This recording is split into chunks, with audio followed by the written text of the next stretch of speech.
This is Squa's interviews here. We are here on Renegade. It has been a while since we have done this. It's been quite a few months. But I do want to bring back a special guest to Renegade. And that will be ATW, the Warrior. Also your MOF champion. So we are going to basically be asking him a bunch of questions. Let me grab my paper over here. And he's going to sit down and answer all of them thoroughly with us. And I am going to shut up for a little bit while he speaks. But after that, I will analyze it and, we'll be good to go. So, ATW, without further ado, why don't you take a seat? I want to say it. Squa. Okay. Oh, man. Wait, Squa, am I allowed to fix... Okay, yeah, I can fix it. Yeah, because it's horrible. Okay. Alright, y'all. What questions do we have? It's been a while since I've been on this show. Okay, how are you feeling headed into Cashback? I mean, honestly, I'm really excited and, I'm also a little pissed at the same time. And I'll tell you why.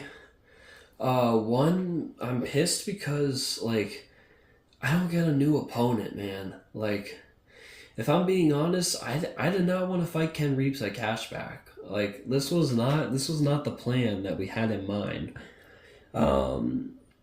It was either going to be Ron Coley or it was going to be some other weird superstar that, gets an opportunity at the world title.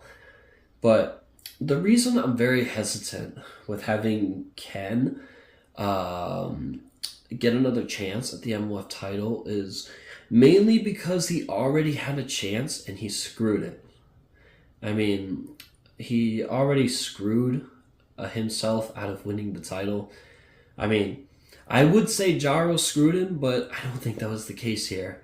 And even if Jaro did screw Ken, I think he would have a pretty good reason for it, I have no doubt in that.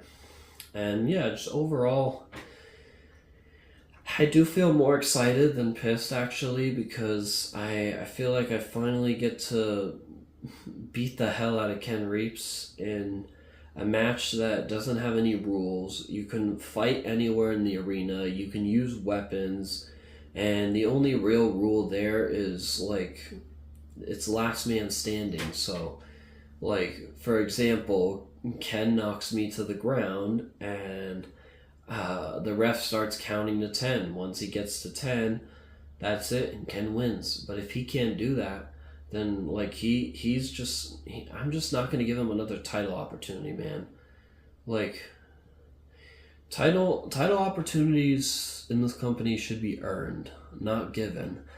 And you should be able to earn that opportunity, whether that's tournaments, whether that's entering the Monster Rumble, whether that's winning the briefcase, stuff like that. Winning one of the Royales that they have yearly, winning King of MOF at Kingdom's Merge. Those are ways that I can actually respect somebody actually challenging me. Or, if they just win tournaments, number one contenders matches, stuff like that. Anyway, but yeah, that's my overall opinion about it. Let's see what other questions you got. How are you doing with Chris Bills after losing the tag team titles? Yeah, I mean, a couple months ago when we lost the titles, I was not very happy. I was, I was pissed, honestly, at Chris. I don't think I was texting him for maybe a few weeks. And yeah, it's just been, I was pissed, but at the end of the day, I accepted that, I'm still world champion. And basically, even though the tag titles were important, to him. I mean, to me, it was just more like an accessory to the MOF title. Like, you know, I mean, it was fun, I gotta admit, being a double champion. But I think I would have liked it more if I was double singles champions, you know? But it's okay. Me and Chris are doing okay, and, you know, our real life relationship hasn't been impacted by this, you know? So, like, it's all good, and I think we're just going to be on good terms, you know, for as long as, you know, we don't end up doing shit in real life, you know? Okay, number 3.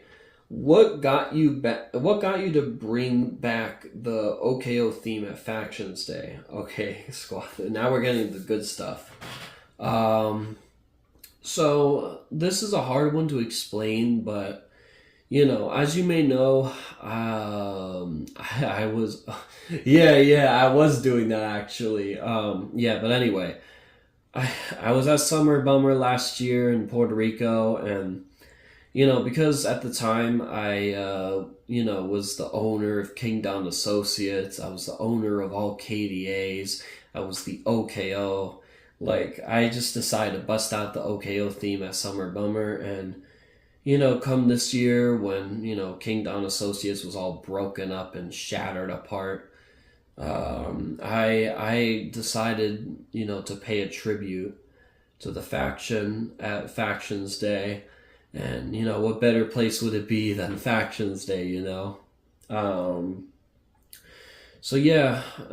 my match between me and Ron Colby, I entered in with the OKO theme, the old OKO theme that you all have come to love and remember from Summer Bummer.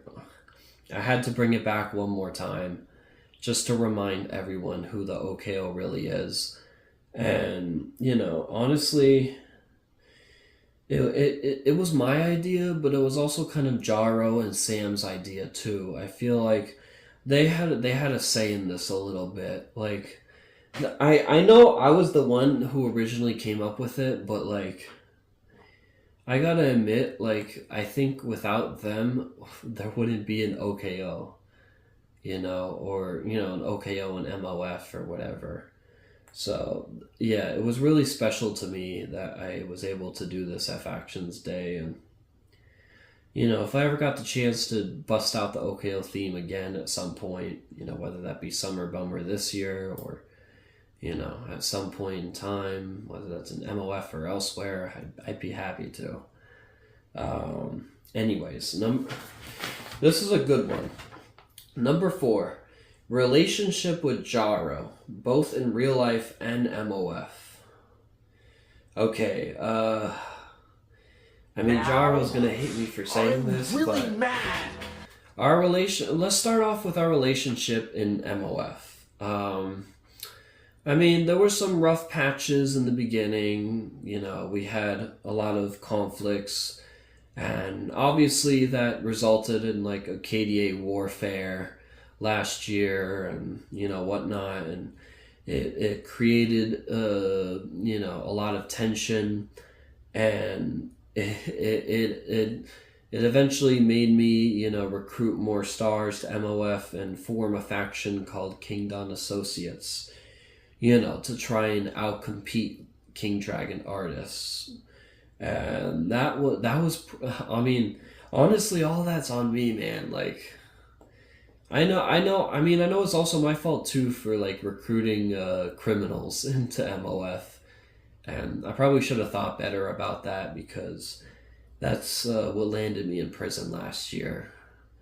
And, you know, I was, and don't take this for granted, yes, I was actually in a prison for a week being held there, because it was more than just shattering glass in MOF. It was also me and the boys were doing a lot of really shitty stuff, and the neighbors next to the MOF arena heard it, and they eventually called the cops, and they got away with it. But since I'm the leader of that faction, I was actually the one who got arrested, not Jake Sika, Mikey Roguez, or like, you know, Joa or anybody in that faction. Like, it was mainly me, actually.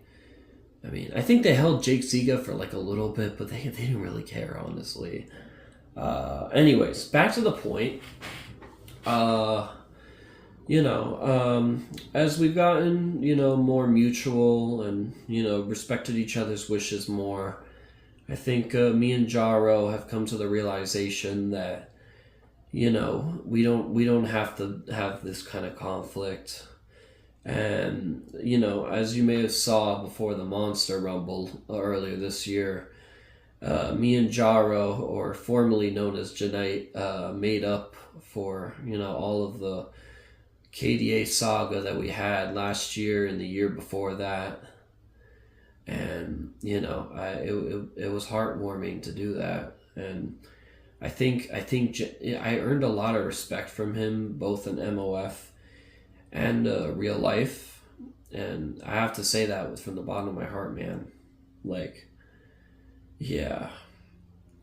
And right now, I mean, me and Jaro don't really have a faction or whatever, but I've been a little bit happy being alone in this battle. I mean, you get to achieve a lot, and you get to feel the reward and take the credit more for the things you do.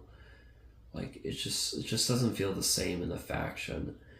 And I think the only time that I would actually make or create a faction in MOF again is like maybe recently when Ron Covey started teasing that he's actually going to create an army against me. Then yeah, I will have to step up and bring Jaro and Sam back, because that is not a fair fight. But yeah, on to like our relationship in real life. I mean, it's pretty good. In real life, me and Jaro have been, good friends, best friends, whatever you want to call it, for like 6+ years. It's been pretty nice since like the pandemic. Oh my god, you want to know that? Oh yeah, I'll tell you. Oh my god. So I was in this. This was long before I even went into MOF, like, and won the title or whatever. But back in like 2020, I joined a group called JDK. It was you may know it. It's probably around here somewhere. But it was basically a social group, because like everyone was in the pandemic, and people weren't socializing as much, and I kind of felt bad doing that. So like I decided to try and put myself out there a little bit, see who I can meet, in the area. And lo and behold, I met Jaro, and I mean, he wasn't as good of a friend back then, but he was a really good start, and I gotta give the credit to him. Like, if I never went to that place, I probably wouldn't have met him, and we wouldn't be here where we're at now. Yeah. And like right now, I mean, our status is like, we're like best friends, maybe brothers. I don't know if you want to call it that, but I feel like it is like that. We've been chatting a lot. I know Greg Burns been on my nerve lately on the phone, about like how I would like slack with Jaro and play Fortnite or Minecraft with him. Yeah, I need to stop doing that, but I can't help it, man. I can't help it. Like Squa, if you had a good friend and you started gaming with him enough, would you feel the same way? Yeah, that's what I figured. Yeah, I mean, that's exactly how I feel, man. Like, yeah, like even I remember a couple weeks ago, I was playing with Jaro. Like, I don't remember what it was. It was probably Minecraft. I don't care, but I was playing on my Xbox. I brought the Xbox to MOF Productions. I stuck it in my suitcase, and I was just playing in the locker room. Oh my god! And I forgot his name, but this person, another MOF wrestler, of course, came in. I was like, what the fuck is ATW doing? Is he playing on his Xbox with Jaro when he should be studying? Like, oh my god. Yeah, but that's how good a relationship is in real life. It's just, yeah, I need to stop slacking, but, for a good reason. Okay. Let's get to the other questions because then we're not going to have enough time to cover all this. Number 5. Are the rumors true? Will we collab with King Dragon artists? Now, I know there's been a lot of clutter, some rumors, some, theories here and there online, Instagram, YouTube. I saw that MOF might actually be collabing with King Dragon artists. I am hereby to say, as the secret owner of MOF, this is probably not going to be true for many reasons. One, I think King Dragon artists, like the people in the group, have just been slacking a lot lately, and we don't really get a lot done in the group anymore like we used to. So like, I genuinely don't think that's gonna happen anytime soon. As much as I really want that to happen, like it's just not gonna happen, man. And two, even if we did collab, like I think it would have to be on something that would be meaningful to KDA as well, like, yeah, like for example, if MOF hosts an event and, KDA is involved in it and they're involved in, making the event what it is, then yeah, that's a good reason. But like, I just don't feel like we should collab otherwise, Anyway, let's see. Question 6. What was the best rivalry so far, in your opinion? I mean, I don't know. I mean, there's been a lot of really good rivalries in, my overall career. I mean, I had a big rivalry with Jaro. I had a lot with Jake Sika. I remember me and December had a rivalry in the early days. But if I had to say the best recent rivalry or overall rivalry has just been me and Ken Reeps. Like, I feel like the tension, even though this is like a newer rivalry, I feel like this is going to end up being one of the best rivalries that MOF ever has created. And like, ATW and Ken Reeps, like, we're just going to end up going down as the best rivalry overall, because me and Ken, we are like complete opposites. We hate each other. We want to decimate each other. Like, I feel like this is going to end up being one of the best so far. And, if any of you newer MOF stars, have a rivalry that's better than ATW and Ken Reeps, tag me on Instagram and prove it, because I think ATW and Ken Reeps just has a feeling that's special. Well, not special to me, but like, I think the MOF fans really enjoy seeing me and Ken Reeps beat the hell out of each other, and it's just brought more people to MOF. So I'm thankful for that, at least. But yeah, I think this is the overall best rivalry, and it will probably always be, yeah. Okay, this is a weird one. Number 7. What is your favorite muscle group to work before MOF matches? Okay, now you're trying to spill out secrets, Squa. Don't tell nobody I said that. Okay, they all know.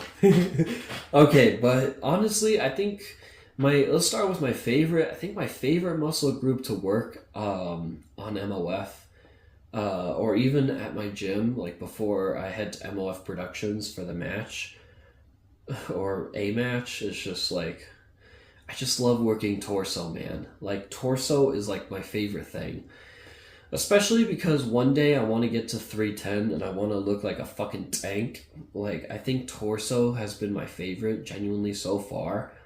And, I feel like, yeah, the torso, there's a lot of room to bulk on the torso. I mean, I know your legs are big too, but like, you can bulk up your torso really nicely if you get enough muscle and fat.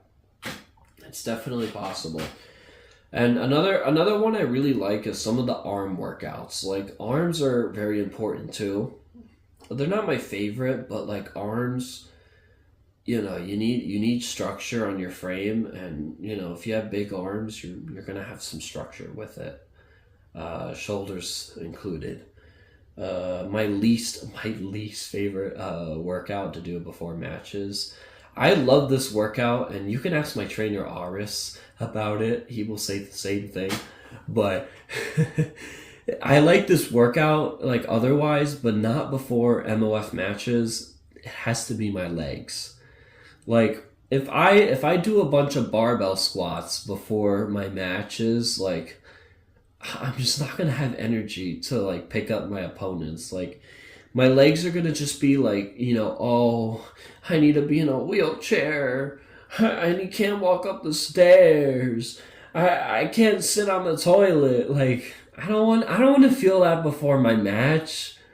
I mean, if anything, I'd rather feel that maybe like a couple days before that or something. Like I don't want to feel that before my match. I know legs are important, and I believe in legs. Like, I'm not on the bad side for this, but like legs before matches, like take it from me, guys. I think legs before matches is a terrible idea. It's a very bad idea because like I know you're getting a pump on your legs, but like think about it. You're running around the ring with your legs. You're not using your arms. You're not using your torso. You're using your damn legs. Like, it just makes no sense. Like, and I've seen a bunch of people, like, I know there's one, what was that? Oh yeah, Sid Stama. I was working out with him once. I think he was in the gym somewhere. I don't know, he was in the MOF gym. But I saw him work out legs. He did a bunch of weird, like, gay-like workouts, and it just really disgusted me. But, like, still, like, working out your legs before a match, like, that's why Sid lost in the first place. I saw him work out his legs before he entered the gauntlet match. Yeah. Sid, I'm going to give you a little advice. You might not want to work out your legs right before a gauntlet, or any match, really. Okay, next question. This is just getting really weird. 8. How is your new PT? Squa, which PT are we talking about? Oh, the one at the gym. I thought you were talking about the one for MOF. No, that would be Squa. He's my PT. MOF PT. Alright, yeah, I'll just say about the gym one. Okay. Yeah, so about my gym PT, I mean, I've had 2 so far while I've been in MOF. I gotta say my newer one is a lot better. Aris, he's a pretty decent trainer. He's definitely pushed me to my limits a lot more than my old trainer did. I mean, there's nothing wrong about my old trainer. It's just like I feel like he wasn't always superficial with my form. He was a good person. I mean, I just feel like he just wasn't, getting the most out of it. I feel like he wasn't, putting in the most effort into my gains, into like his overall client, which would be me, of course.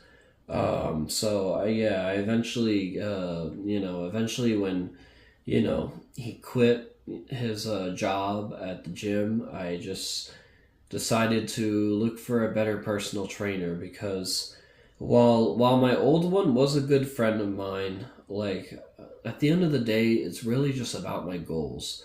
And even if the new trainer was very cocky and mean, like as long as he got me to where I want to be, like I don't think that attitude really matters that much, if I'm being honest.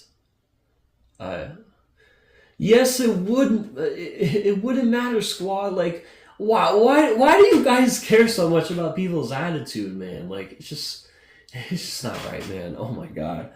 But yeah, he's been a very good trainer. He's also told me a lot of weird stuff that my old trainer used to do or probably does now. So it's kind of weaned me away from him over time, and made me focus on the bright side, and me getting new PRs and stuff. I've gotten new PRs. I remember I got a slight PR maybe on the Smith machine. I got a pretty big one on leg press, thanks to Aris. And shout out to Aris Martinez. If you don't follow him on Instagram, go follow him. He's a wonderful personal trainer. Okay, and I mean that from the bottom of my heart. Okay, let's get back to this. But yeah, I feel like I've just been getting, more stronger in general because of Aris. Like, I know ATW is already a pretty strong and jacked guy, but like, I've gotten a lot stronger over the past few months because of Aris, and I think even though I should be giving the credit to myself. For my recent matches, I really should be handing it to Aris a little bit, because if it wasn't for him, I think Ken Reeves would have probably beat me for the MOF championship at the Clash, and I just wouldn't have the stamina and the strength to really just compete with someone as good of an athlete as Ken may be.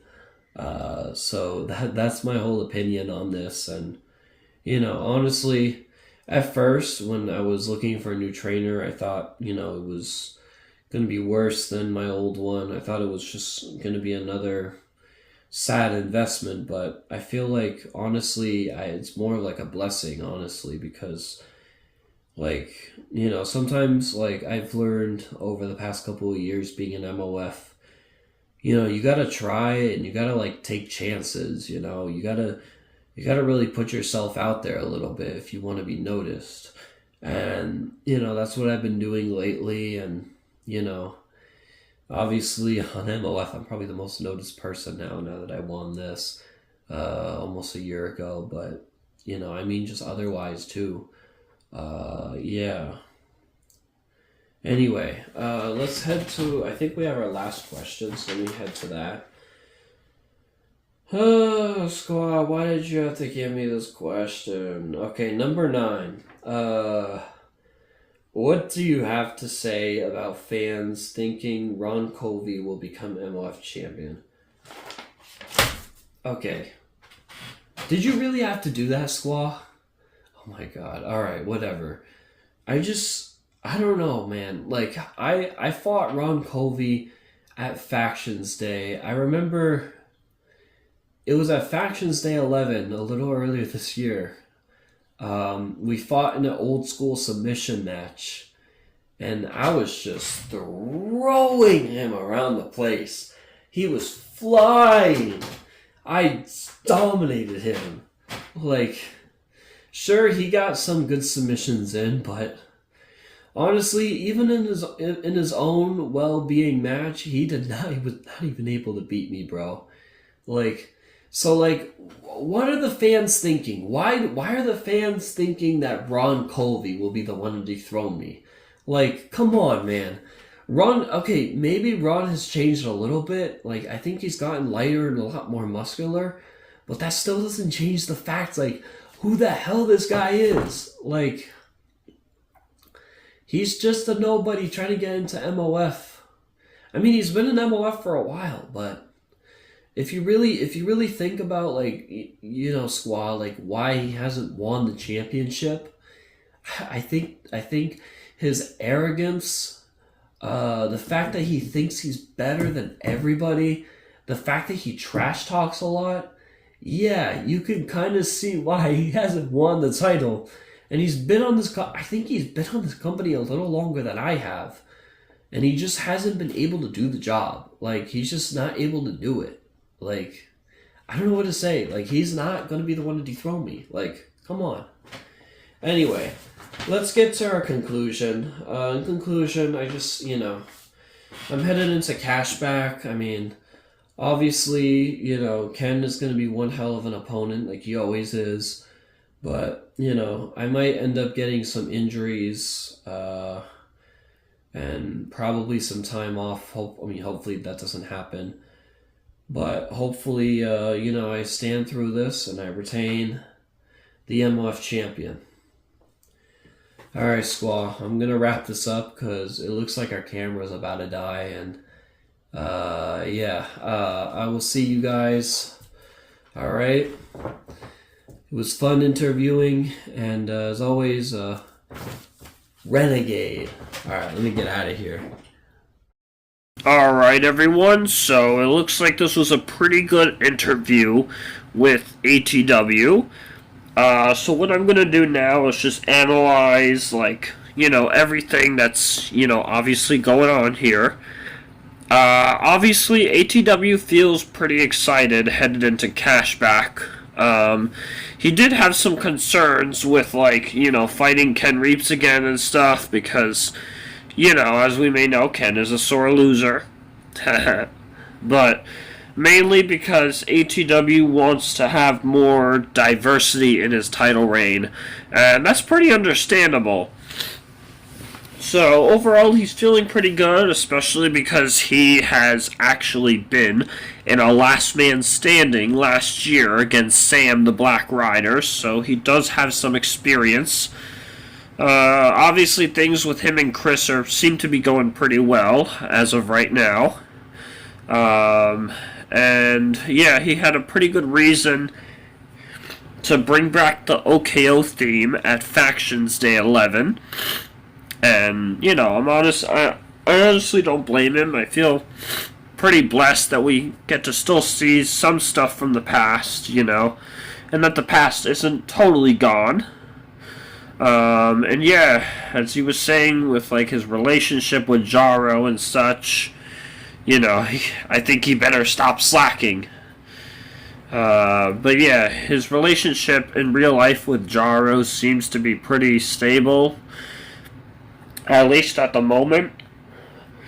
He seems like he's having a great time with him, and like he said, he brought his Xbox into the arena. He was not supposed to do that. I was not informed about it, by the way, but I should have been. But yeah, I think this is a relationship that, if it's, handled right and whatever by ATW and Jaro and whatnot, it could probably last a lifetime. So yeah. And then I think, obviously ATW had a very good point on, like, why we shouldn't collab with King Dragon artists. And I think his statement is pretty valid. Like, MOF doesn't actually give a good reason to collab with KDA, so, like, I don't think that's gonna happen. And, even if it does, it would have to be, like, something along the lines he said. And, yeah, I think overall, like, ATW is, improving in a lot of aspects. He's been our MLF champion for almost a year, and that's been actually pretty nice. So, yeah, continue working out, ATW. Keep up the good work. Keep training in the MLF arena when you can, and yeah, just Renegade. Anyways, y'all, we will see you at Cashback. There will be no Ignites or Renegades after this until after Cashback. So we will see you July 25th at 5 p.m. Eastern. Stay safe.